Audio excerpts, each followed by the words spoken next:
Your Excellency, are you giving me a go ahead? Yes. Thank you very much.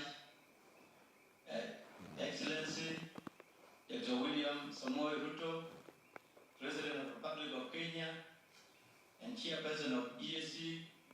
Circulate the agenda for this meeting? Yes, Excellency, but I can recap the agenda. It's a singular agenda.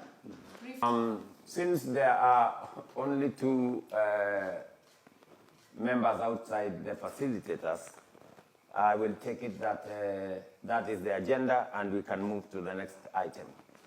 We can now move to the closed session. What has been achieved and challenges in the Luanda and Nairobi processes allow me to call for briefings as follows. And I want to ask Bankole now to provide a briefing on the Luanda process, and then I will take the other briefing on the Nairobi process.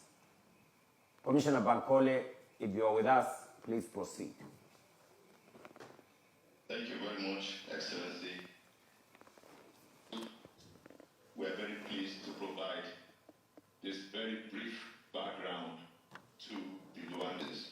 The Luanda process was initiated by the African Union at the 16th Extraordinary Summit held in May 2022 in Malabo, Equatorial Guinea. At the John Lorenzo, President of the Republic of Angola, who was acting in his capacity